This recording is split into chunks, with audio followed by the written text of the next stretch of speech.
des compatriotes justement du Grand Nord ont un projet séparatiste. Ils veulent créer la République du Nord.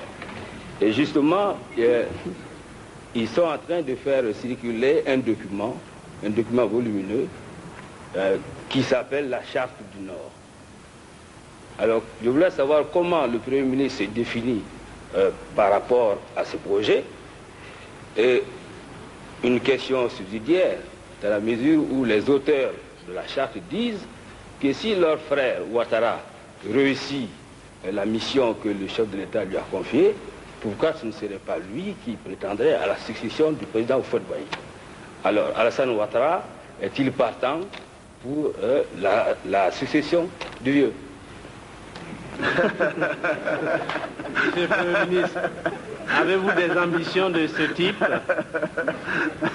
Ben, écoutez, la tâche est assez dure maintenant. Hein. Je crois que chaque chose en son temps.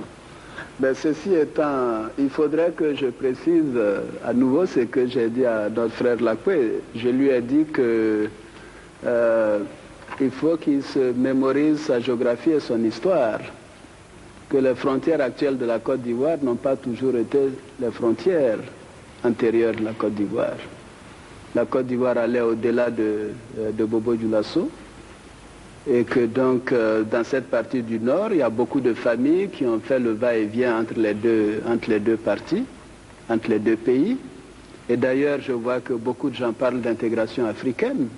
Moi, je souhaite que dans 10 ans, dans 20 ans, mais nous ayons une Côte d'Ivoire qui va au-delà d'Odiéné, au-delà de Bouna, de Bondoukou, etc.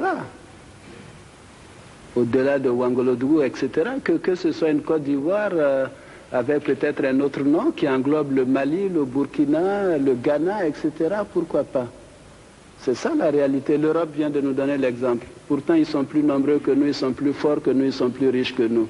Nous allons rester dans notre micro-nationalisme, et je dirais même micro-régionalisme.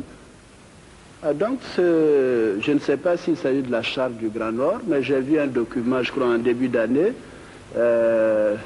concernant un soutien au gouverneur Ouattara pour le travail qu'il fait. Je ne sais pas si c'est ça que vous appelez la charte du Nord. Je n'ai pas vu une charte du Nord, mais enfin, de tout dans les projets séparatistes, je crois que ce n'est pas des projets sérieux. Personne n'y croit. Nous voyons d'ailleurs ce qui se passe dans les pays où l'idée de nation n'a pas été aussi renforcée et développée comme en Côte d'Ivoire par le président Houphouët-Boigny. Le président Houphouët dit à tout le monde que sa carrière politique a commencé où? À Korogo. Il se plaît à le dire, et c'est la réalité. Et ses premières campagnes électorales, où? C'était à Bamako, c'était à Bobo Dioulasso, c'était à Ouagadougou, etc. Il se plaît à dire qu'il est du Ghana, d'origine. Mais c'est ça la Côte d'Ivoire.